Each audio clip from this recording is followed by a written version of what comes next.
welcome to a Sonic Talk special. We're very pleased to have Mr. Jamie Lidell, who is here from his Nashville library vibe. Your studio always looks like you need more books or more equipment on the racks there, because you've got lots of space. How are you? Well, funnily enough, I'm fine, thanks. Yeah, good to see you. You're just back. I've been on holiday. Yeah, I've been on holiday. Well done. Yeah, that's it. Yeah, awesome. Well, good to have you back. Thank you. Wait a minute. I'm supposed to be doing the introduction here. We're both podcasters, of course. Jamie is Jamie Lidell Music, and we just switch up the roles. But the reason we're talking to Jamie as a sort of special is because you may have noticed there's the new reverb out from Universal Audio, who what they've done is they've taken the model of the Capitol Records chambers, which are these kind of mysterious spaces designed by Les Paul underneath the Capitol building downtown LA. And you were commissioned to do the song. I suppose what I should do is play a bit of the video, really, shouldn't I? Just so that we got a bit of context, right? That makes sense. Let's do it. There he goes. Right, here it comes.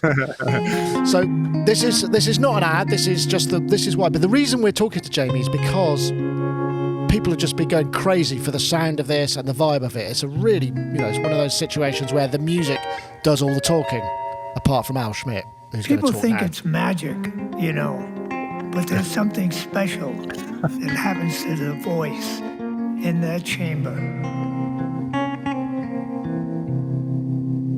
There was a rose,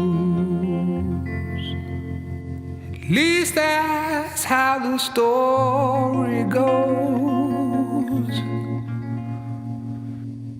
A time when I was yours and you were mine.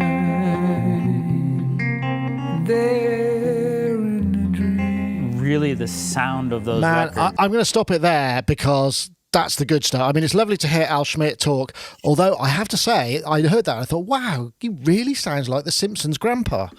Really, really, kind of like quite strongly. He's got a lovely voice. It's very fruity, isn't it? It's very specific. Maybe it's the other way around.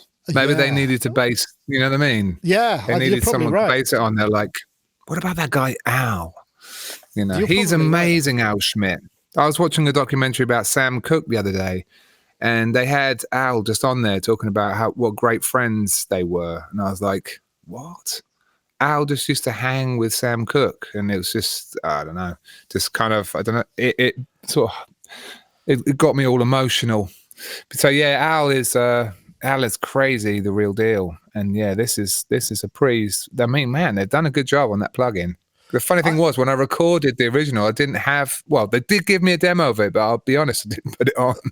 And I didn't know I put some pretty chintzy verb on, just went, okay, let them do the magic. I was kind of waiting for it to come back, and it was amazing to hear. It's astonishing. Well, one of the reasons it's so astonishing is it's about as minimal can be. If you took the guitar away, there'd only be one other element apart from the violin, obviously, which is coming along. But it's what a really the quality of and the sound of it. It sounds like a classic. It almost sounds you're channeling a bit of Nat King Cole by the sounds of things. It's almost. How did you approach this? Because I mean, the sound of it is so beautiful and intimate. How did you approach the writing of it? Did you have all this in mind, or did it just kind of turn out that way?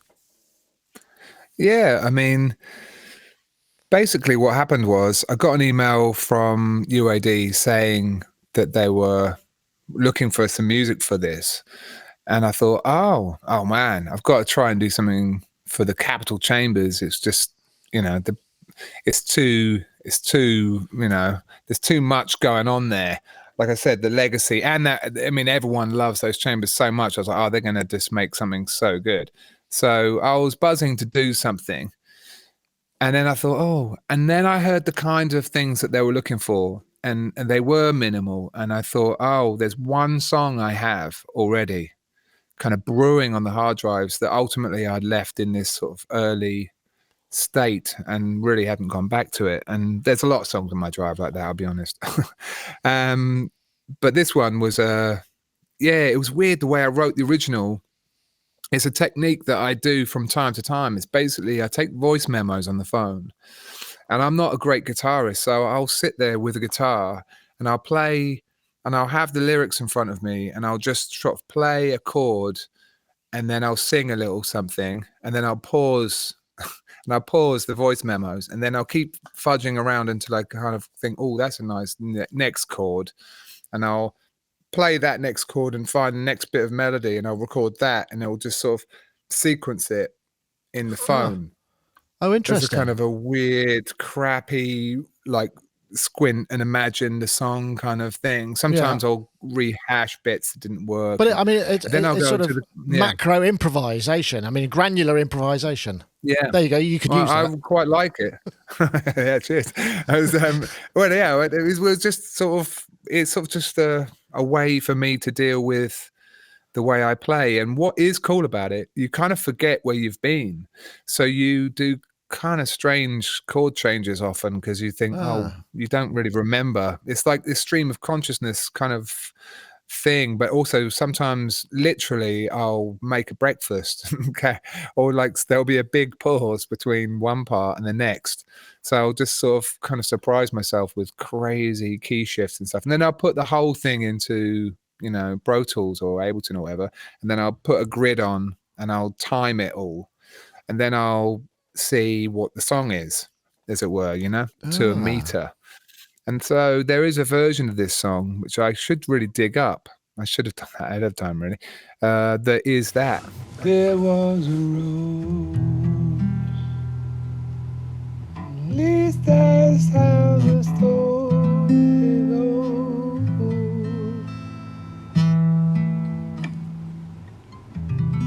A time when I was yours. I sat on that for a while, and then when UAD hit me, I was like, that song would be perfect because it's kind of that mood. But I left it in this quite scrappy state, so I was a little nervous, like, oh, I've got to turn it into something a bit more like a song. But so basically, I got this guitarist over, and we kind of fleshed it out on the spot, you know. And it was just two mics in the room, and I insisted. Well, actually, it was kind of, we worked out that I had to sing as he was playing because it was part of the way it was working. So I plugged one. It was two U47s, one upstairs. I'm lucky enough to have two. There's one upstairs and one downstairs, and I had his amp downstairs. I've got like a little dry room downstairs. It's like an old wine cellar. I just had the amp down there, so he could play in the room with me. And there wasn't much bleed, and it was just in the headphones, and it's just a take because that was the only way we could get the push-pull feeling like an old, you know, classic. Oh, it's old, yeah, old. I mean, it's so. I mean, that's the thing. I mean, the vocal sound. I mean, I'm unsurprised that it was a U47 or a C12 or something like, because it's dripping. Without the reverb, it's got that kind of liquid quality, and because it's so intimate. I mean, were you? Hell of a mic, man. Yeah, I mean, were you really close up on it? Because I know. I mean, you're a very, very experienced singer. Were you using technique a lot to get that kind of, because some of the stuff is really wasn't. Wow. No, I mean, I really wasn't. I mean, I was kind of I mean, maybe I was leaning in for words I knew were going to get lost. I did a couple of overdubs. There was a couple of phrases I didn't like, and that was making me nervous because I was like, we're going to have to punch in, and it's crazy. Then you forget, you think, oh, I'm the same. The mic's the same, the preamp's the same, everything's the same. So surprise, surprise, it's just completely seamless. On the same, was it on the same day you did the overdubs as well? Because that might change. No, it's the next day. It's the next day. Yeah, and but you know, it's in a way doing a ballad. I think for a lot of singers, it's kind of like a luxury. You know, it's kind of like when you really get to sing. I mean, it's definitely a vulnerable state, but it's also a really pleasurable state, you know, and also with these kinds of songs are quiet. So mics like the U47 are loving it because they don't like a high, you know, that's when they just pick up every detail. And when the pre is really open and just the whole thing. I mean, you know, although I got a good comment from a friend of mine who's like, I love the track, man. I was like, yeah, you know, it's just a U47 into a 312. He goes, it's not the mic, dude. It's good song. And I was like, oh yeah.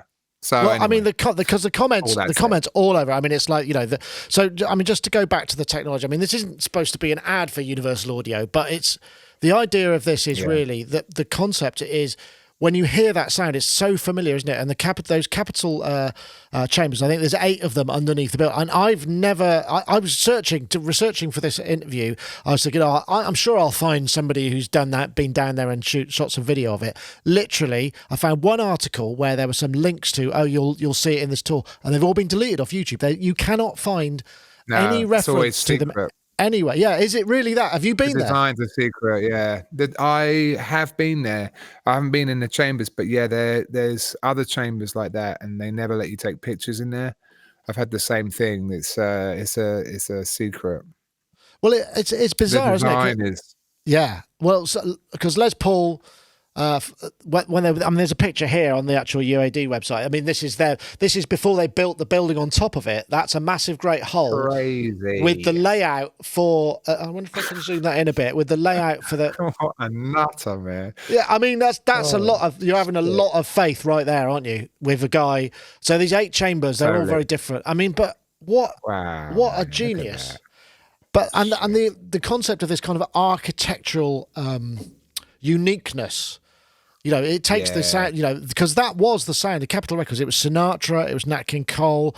I don't know if did Chet Baker do it there as well? I'm not sure, but I mean, loads and loads and loads of people. Question.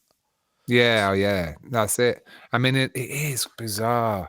What an amazing, you know, conversation you'd have with your spouse. Now, listen, I know this is extravagant.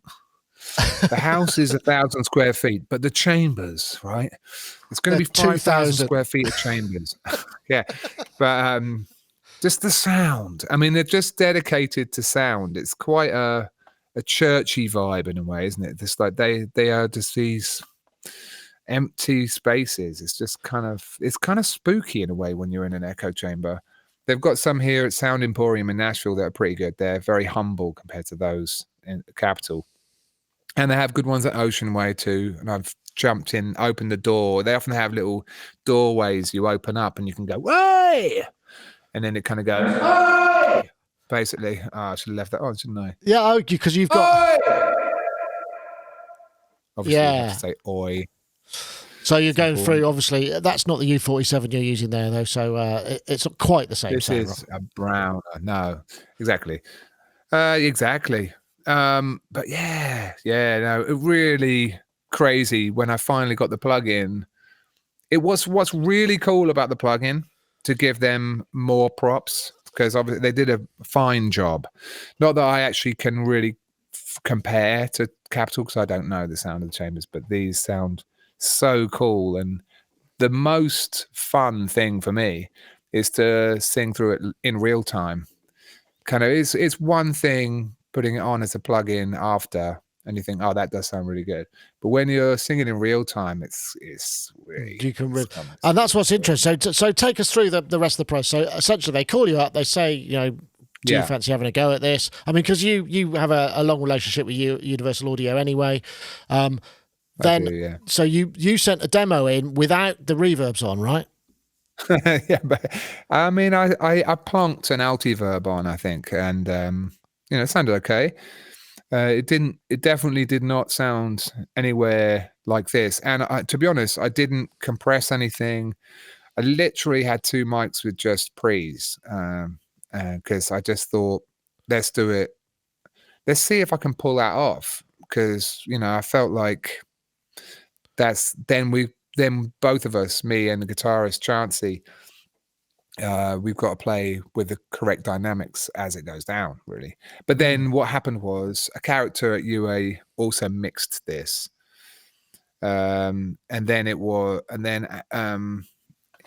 they kind of hit me back saying, "This is great, but we'd love some violin," because Al Schmidt was talking about just how great the violin sounds through the chambers, and I was like, I don't know. I don't know any. I don't know any violinists, right? So, yeah, I mean, I don't. So they actually sourced a character that you're familiar with. Yeah, David Rossi, who is he was involved in the touring and the performing a lot of the golf rap stuff, early golf rap stuff. He's a great guy. Yeah. He's now moved to, I think he lives in LA now, because he was in Denmark. I can't remember, Copenhagen I think he was, or Stockholm, I forget which. I can't remember which of those countries. And he's moved there, and he's now doing orchestration and kind of really kind of, you know, things are working out for him. In fact, the last time we saw him was at a UA gig where they were demonstrating the new Apollo 16, was it? The Apollo X, the Apollo X. And they basically, he orchestrated the orchestra thing, because we did a little documentary on it. It was great to bump into him, and it sounded. Oh yeah, that's right. Oh god, I saw that. That was awesome. Yeah, so he's getting moving around, you know, moving around a bit. Yeah. So a couple of other LA things. style, man. Yeah, absolutely. A couple of other things. So your singing style generally is a bit more upfront and kind of more. There's more volume to it. You generally more. I would say.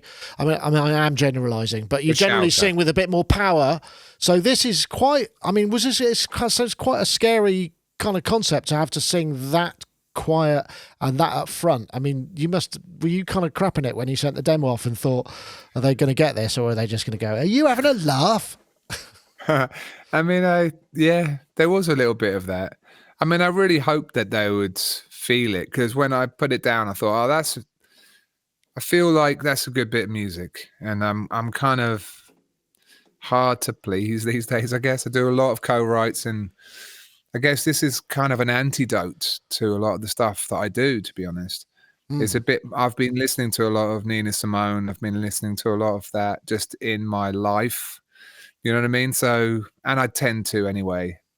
So, yeah, having a song, my wife wrote the lyrics to this song. That's another thing that's kind of important about this.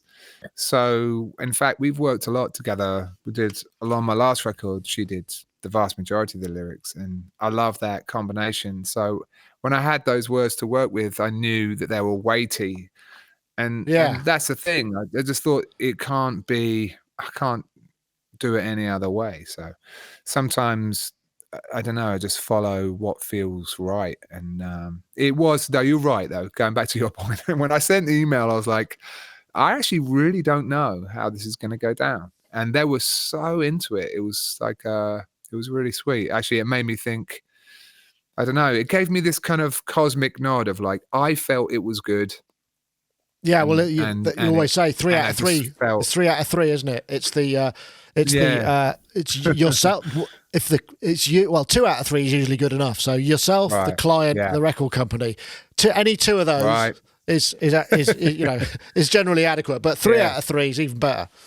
Yeah, no, that's right. It was just what was really bizarre about it as well, I got the call, and then I did the song, I think either the same day or the next day, and sent it.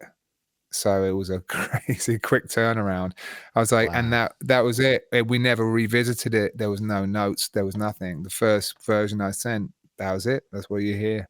2 tracks. Just one night, one take, 2 tracks. Bam. Old school. Well, I mean, but coming from Nashville, that's the classic way, isn't it? I mean, it's like I always qualified. I'm here. I told it. So was it a Telecaster? It sounded like a Strat, but was it a Telly? Ooh, good question. It should have been a Telly. Oh shit. Yeah, no, you're right. No, should be a Telly. Well, let's pretend it's a Telly. I think it maybe was a Telly, actually.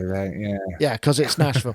But I remember, in fact, going back to the Goldfrapp connection, I remember when we used to go to Summer NAMM at Nashville, and it was great. I used to really enjoy it, because it's the thing about Nashville. I mean, you're there at the moment. It feels like the city is built on music, whereas LA feels like it's sort of being bolted on afterwards, you know. So whereas Nashville feels like that is the heart of it. And I was deep into Goldfrapp album at the time, and that's very meticulous and very, you know, finicky and DAW and slicing and snipping and all of that stuff. And we went to this event. Well, yeah, it's not. It's just a different way of working. But we went to this place. It was one of the Sony kind of country music places where they were launching something. And I spoke to one of the engineers, and they said, yeah. So the songwriter and the band come in the morning. They work through the tunes, and then we record the album in the afternoon, and it's done. And I was just like, and that's cool. So you're following that tradition. That is cool.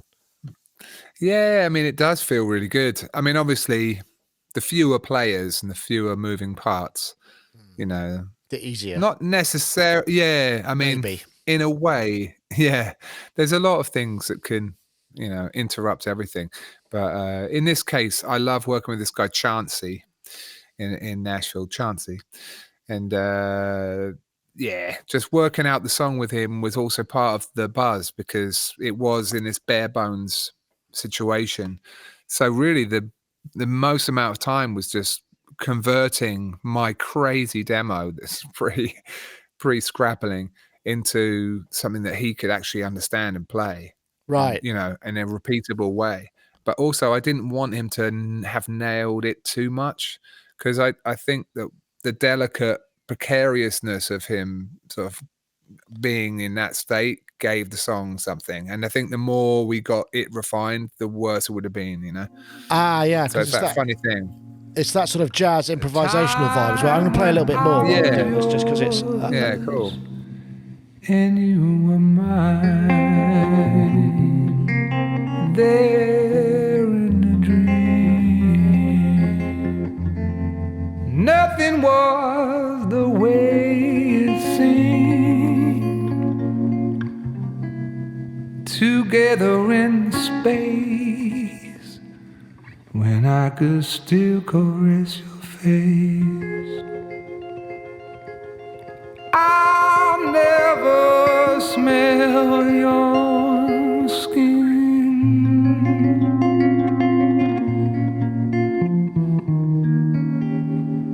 I'll never kiss your mouth again. I cannot hold you anymore.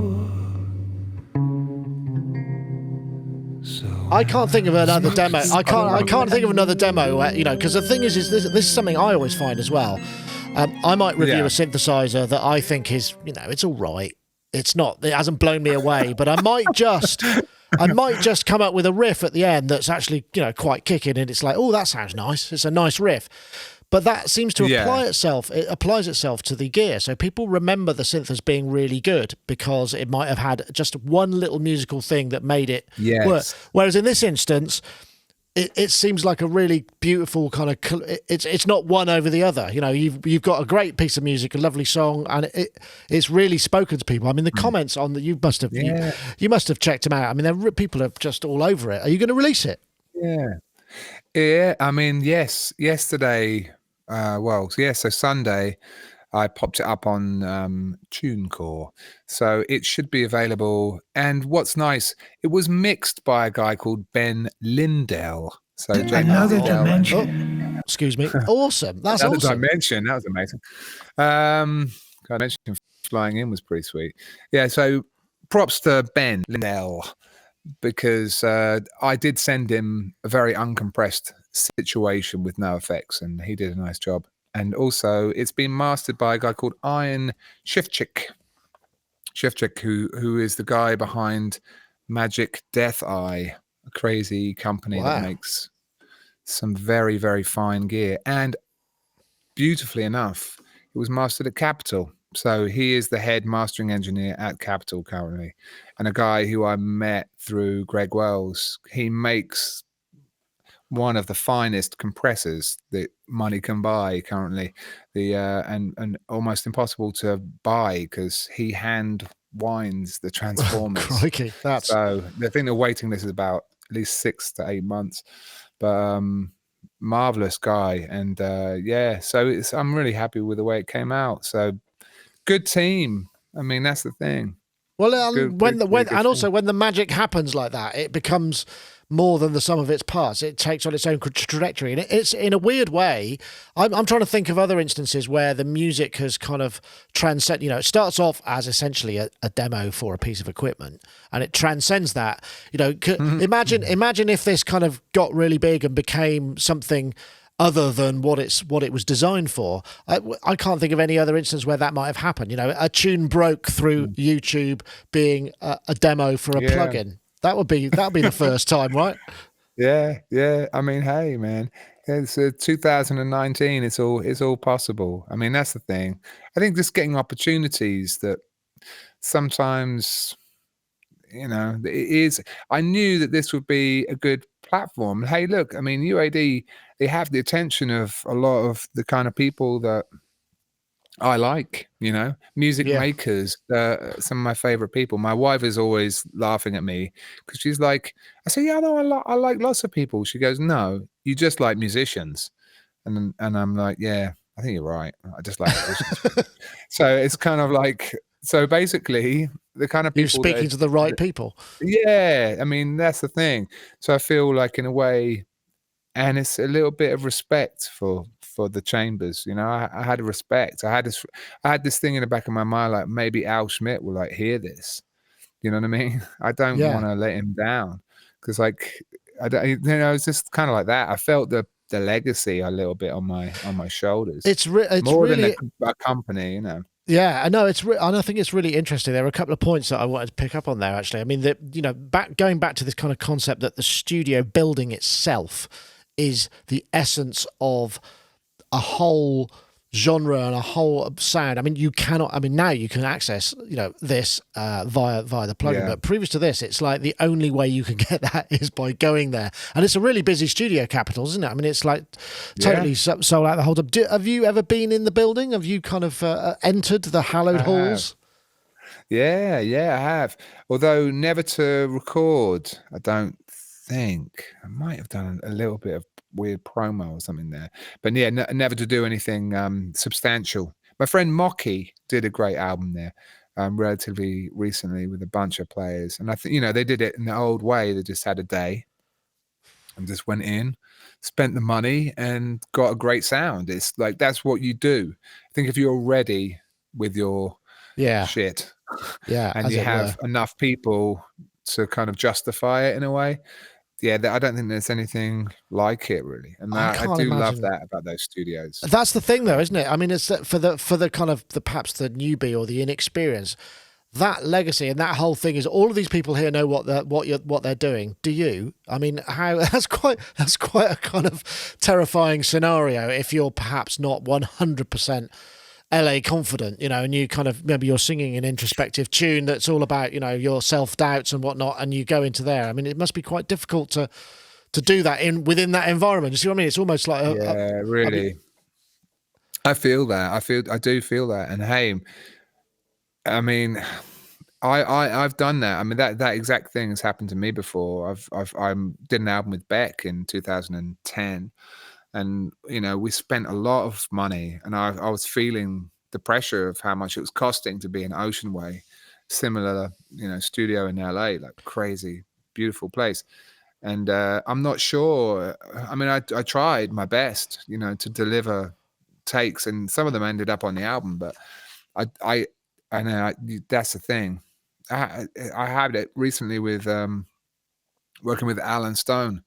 We kind of backloaded a lot of the lead vocals to a couple of days, and he did great. I mean, he's awesome, but I still felt the pressure of like, oh wow, he's really got to deliver these vocals now, and it's quite a weird thing. Yeah, this is a weird thing. We did a lot of them again here. Yeah, I mean, just sometimes it's better to do them at home. I agree. I mean, it's very different, but I mean, you think back to those kind of big characters. I mean, Sinatra and Nat King Cole, all these people who were just they weren't writers, they were vocalists, and it was also all about projecting that essence of cool, and that to an audience and to people. So I mean, I guess in many ways they're capturing not just the voice but the whole ability to deal with that amount of pressure and still deliver something special. That's actually really a good point. That's part of the old school showbiz thing. Like today there's a lot of ways to hide. Which is cool. It's made for some different kind of art for sure. But I mean, back in those days, the expectation on a performer and a musician was completely different. If you said you were a musician, there was a certain kind of expectation. Yeah. So when you walk in that room, it's taken me back to thinking about Quincy about Rod Temperton talking about when he wrote songs for MJ back in the day, and Quincy had assembled a band. Like Rod just kind of walked in off the plane all like knackered, and Quincy was like, all right, guys, hit it. And it's, of course, these top level nutters from LA just killing the song. It's just like, Rod's like, okay, well, that's done. I mean, just crazy. This when you got people of a certain level, you kind of almost can't believe the talent. It's like there's an awful lot of it in LA and around everywhere. But I mean, man, and I think Frank Sinatra, he had like a really fragile voice, didn't he? Sometimes he just couldn't do it, you know. Really? So yeah, I think he kind of had his bad All days. that partying. I mean, you know. Yeah. I mean, that's the thing, man. Yeah, we were going to try this as well. We're going to try a little bit of technical jiggery pokery because Jamie's going to show us. Hopefully, he's going to just take a little look around. And will you be able to show us the preamps and whatnot that was used in your recording? Is that something that you've got available to point your camera? But yes. Well, you know, why not? Yeah. Okay, here we go. So ultimately, look, it's even still there. See that? All right, so APIs. They are C API. It's a guy here in Nashville, actually, Cappy. These are based around the Hyder version of the 312. Wally Hyder, you know, pretty. The simple APIs, essentially, really, really cool. And so there you go. That was the pre. I've got some funny bits in the studio at the moment. Oh, let's have a look. Guy in time, this guy Retro Gear, like this, for example. Oh, is that the Coma Field kit? And this. Oh, that. Oh, sorry. Right. The 30. And yes. Ah, interesting. It's called The Beast. I think there's only 5 of these. Like a heavily modded 303, a bit like the Devilfish, but like I haven't even turned it on, to be honest. Yeah, I've got too many things going on. The whole studio is actually being shifted around because I'm getting a new table. This is why everything is kind of nuts. But yeah, I do have a lot of modular gear coming in. You've begun. Currently. You've started that journey. What was it that switched that decided it for you? Because I remember actually. a couple of times on the show, it was like, yeah, no, I can't get into that. It's not. And here we are. Oh yeah. I'm glad I did it, to be honest. It's my world, you know. I spent 20 years with synth, so you know, you're the same. You know, you spent so long with this shit. I thought I wouldn't know what I was doing, but I know what I'm doing. It's more like you get modules that have a lot of menu diving and a lot of features, and then you're a bit like, oh fuck, because you just got to go back to the manual all the time and be like, yeah, that's not much fun. No, that's the thing. I kind of did buy some pretty feature-heavy modules, and I kind of regret those, and I kind of like use the Surge and the really pure shit more. Yeah. And just go, this is the rush. Have you tried the Pittsburgh stuff? The Pittsburgh oscillators sound really, really good. They've got that kind of oscillator charisma, if there's such a thing. Yeah. Yeah. No, I do know what you mean. So yeah, no, I've got all that going, and. You know, the whole studio's did you have a publish on? Disarray. Did you have a publish on? Did you say you got? Can we? I want to see what that looks like because I don't think I've ever seen if it's available. Oh, they are hilarious. Look. Which one is that? The top one? Is that the top one? Oh God. This one. Okay. Crikey. It kind of looks like an audio computer. Sort of looks like the pre-cut. It looks 3000. Yeah. It's like a cross between an H3000 and a Quantec room simulator in terms of styling. Yeah, same era. Yeah. Then of course my time modulator, the AMS 8000, which is quite fun. Some old gear in here. I could have used these on the Vogue. These are nice. Quad 8s. I've got a lot of preamps. I've got like V72s. Lovely. Yeah, I usually run the vocal through a little bit of, you know, stay level. I've got Cal Rex. This thing is really cool. The old Altec King Tubby filter. My sound cards are here. I just got like triple Apollo and a satellite, and a Burl as well. This old chap. And the Avid Artist Mix, which I love to use in Ableton. It's an amazing MIDI controller. And then I've got all my mics. My mics are sort of everywhere. Here's one of the U47s. I tried to keep it in plastic for the water, you know. There it is. Ah, beautiful. Hey. Yeah, they are very, very nice. It was funny actually. I got lent 2 of them a while ago, and you know, I was weird. The guy lent me them. I was like, this is a bit weird, but he was a sort of salesman guy. I dropped one and broke it. Oh my God. Yeah, whilst I was borrowing them. Not a great look. So I sort of thought, fuck it. Maybe this is an omen. I got it repaired by a crazy character in town that just treated the U47 like it was a bloody 58. Just slapped it on the desk, and used to be the head tech for Blackbird in Nashville. So he had seen a lot of U47s, and he didn't give a shit about U47s. So anyway, he fixed it. The tube had come unseated from its holding, and that's all it was. So anyway, I did dent it a little bit. So I thought, fuck it, I'm going to buy them. I bought them both, and just thought, this is an investment. As long as I don't mess them up any further, and you know, they're such clean ones, I thought, it's good. So I've had these 2 U47s for ages. And well, I mean, incredible. It sounds absolutely great on your voice. Maybe we should switch back to front camera now. So get rid of that crap. There we go. There we go. We're back. Yeah, and we're back in the room. Are we? Yes. I had another question about you. So you're writing lyrics. You're writing lyrics with your wife writes the lyrics. It sounds like we've done a lot together. We should do a lot more. Sometimes when these things happen, and I think, oh, I turned that song around in 24 hours, and what am I doing? You know, I should be doing this all the time. There's loads of these songs half finished I could give this much attention to. It's only when someone like UAD is giving me a deadline, and I'm like, oh, I suppose I should maybe finish this thing then. You know what I mean? And it is sort of a note to self, like there's a lot of unfinished things that are probably worthy of a couple more hours of attention, versus like trying to work out how to repatch some crazy anal bit of late 80s gear to go, you know what I mean?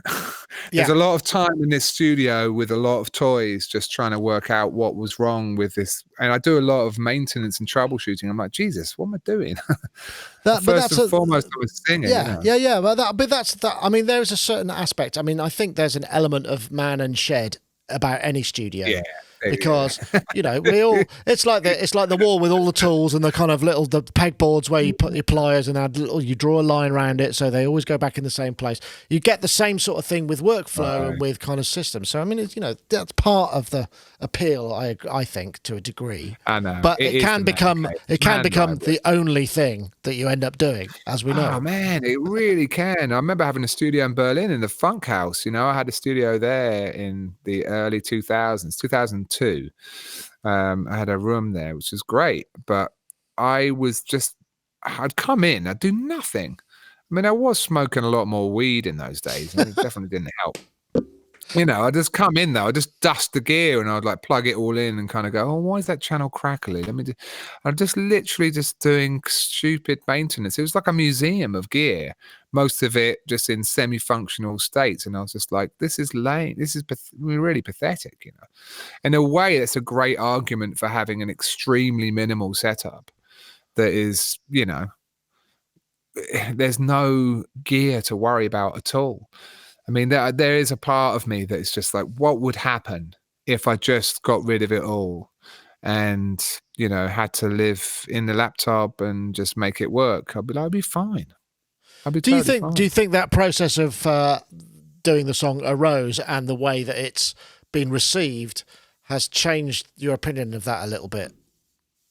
I mean, yeah, I think what is interesting about these times, possibly because we are bombarded with so much, that it is quite refreshing to have minimalism, isn't it? It's sort of You kind of know what you're dealing with. You can kind of judge the quality of things when there's almost nothing there. And I think that helps me to know, for example, when to put the pen down on kind of when to think, oh, that feels like it's getting the emotion across. Let's just leave it alone. My tendency often in the studio is just to keep layering. When you are surrounded with so many machines, it almost feels weird I've got to use not it. Yeah. use any of them. Yeah. I'm just going to use a mic. I mean, what? It kind of feels like I'm in the wrong. I'm not that guy. But at the same time, it is quite liberating just to kind of think, oh, well, okay, what are the most important things? And let's get the other stuff just out of your mind, possibly out of the room. I mean, I think I definitely learned a lot just seeing what can happen if you do not get distracted. Yeah. But hey, man, like a lot of stuff I wouldn't want to generalize, because I've been talking about this with my wife.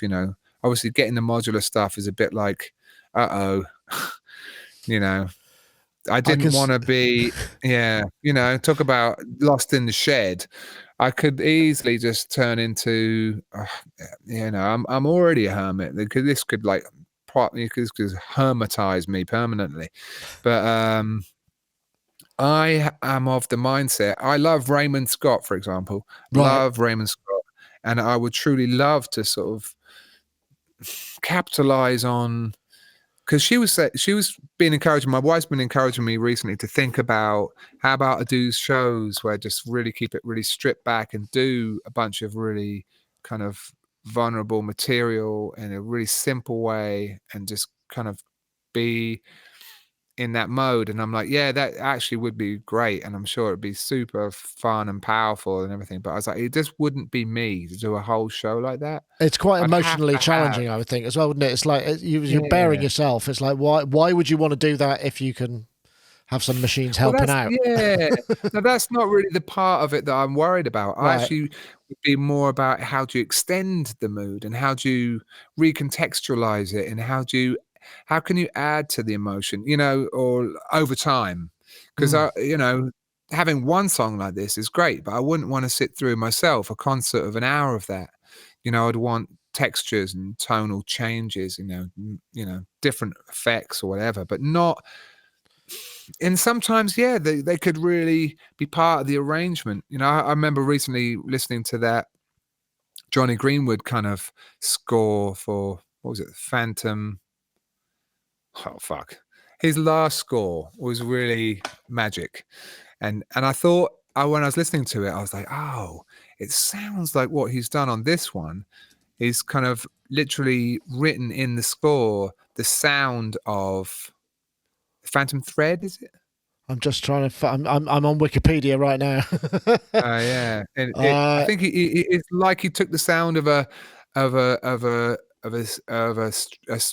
going through like an AMS, like a pitch shifter, and the way that the delayed feedback pitch shifts would be, and he kind of wrote that into the score. Right. You know what I mean? So it's like a really strange thing to Phantom orchestrate. Thread. Yes, you're right. Phantom Thread. 2017. Yes. There's some really magic kind of conversions of studio mindset stuff to arrangement through acoustic instruments that for me was like, oh, this is a really cool new way to think, just to sort of take your expertise in one field and transpose it into another. Basically think, oh, I love the sound of these pitch shifters, but I don't want to use the pitch shifter. I'll write the part to be this. You know what I mean? That's just a cool, I don't know. I just feel like there's always, and with the Raymond Scott example, I try as best I can to sort of give myself exercises. So I won't just go to a module. I never go to the modular system without a plan. So I try to go up to it and go, tonight I'm going to try to work out how to make a polysynth work with these parameters and try to generate this kind of line. You know what I mean? And so then I'll break the task down on paper into like what elements I'm going to need and like basically try and chase it and kind of taking a little leaf out of, you know, that Raymond Scott method, because you hear him always talking like, wow, this is take 9, you know, this is the bongo part for, you know what I mean? And he's working out functional blocks to kind of add together, because he knew that otherwise it's kind of like a weird Lego puzzle. Yeah, it's like a crazy building block thing. And like, I'm still confused how I'm going to really do this. But I really want to make it a part of my next. It's an interesting thought. I mean, in some ways, you know, you're talking yourself round to almost being back into Looper world, where you could build stuff on the fly and then construct and deconstruct and change those textures and do it, which is where you kind of started out. So then maybe because I've been thinking the same thing myself, which is like, well, I go and play these little kind of gigs around the place, not like big ones, just, you know, like open mic type things. I'll take one synth and a looper, that's it, and I'll build something on the spot, and that's all I'm going to do. It's a beautiful thing. I mean, hey, of course, it would probably make sense. The only thing that's different about the Raymond Scott method and the modular method, for me at least, because I'm not that fluent in it at the moment, it does take me time. If I'm going to conceptualize a piece and I don't have enough modular gear to make it completely able to do everything, the rhythm, all the parts at the same time, so probably I would take it in a more kind of almost a sample build. No, I don't want to say that. Not really sample building. I'd rather it be, I'd take a mindset of like, I'm doing the rhythm section at the moment, and I'm putting my head into that mode, and I'm going to track it, and then I'll use that, and then I'll clock to that, and then I'll put the next layer on, you know. And maybe I'll use vocal sketches to sort of see what's missing and try and fill that in. But it's all going to be new pioneering stuff. Well, that's half the fun. Enjoying that's, them. Exactly. That's half the fun. I've been enjoying it. And I haven't patched it in yet, because I've got like a whole table coming. That's why the studio's in massive disarray. I've taken everything down and out, and I'm thinking, God, it still feels full in here. I mean, I would like possibly just to get a lot more stuff out, but then, you know, well, look, you just put them on the shelves you can't reach, and then they're kind of just I know, but that's a terrible bit of feng shui or whatever you call it. You know, it's sort of, I don't know if that's good. I think it's probably best just to have it out of the room, and bring it in when you need.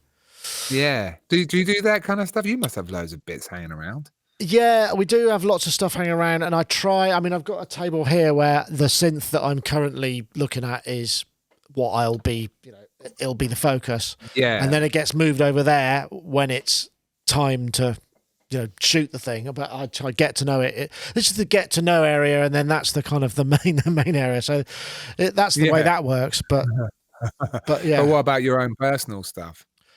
This is it. I don't have anything outside of this. I mean, I've got none of this stuff at home. It's all here now. So and then that's cool.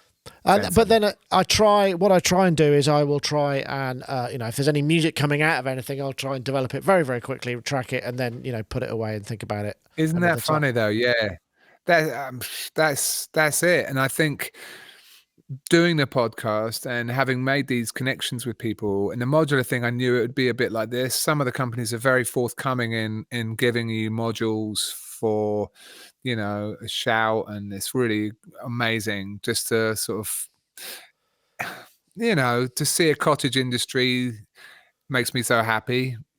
Part of the reason I just love it so much is because you just know it's just one or two people or whatever just toiling away and trying to do something good.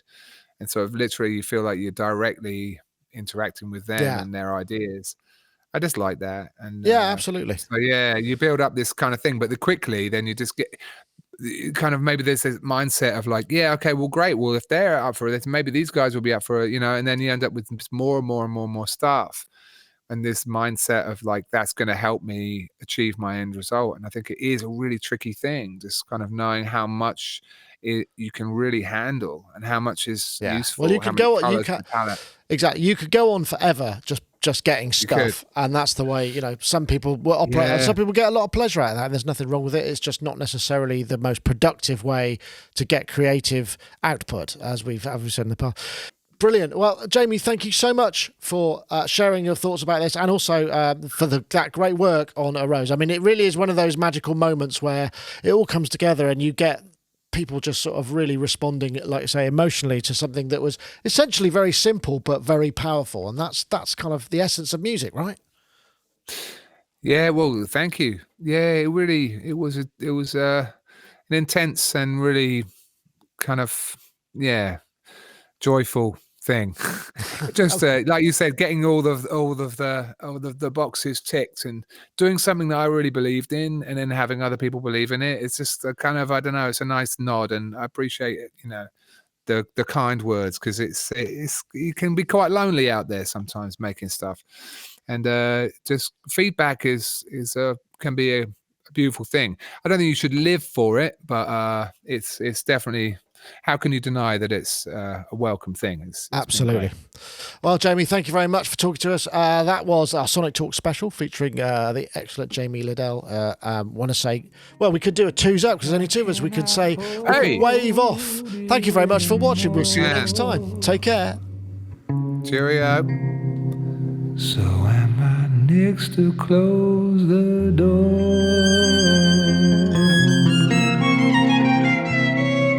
There was a rose, as big and fragrant as it goes.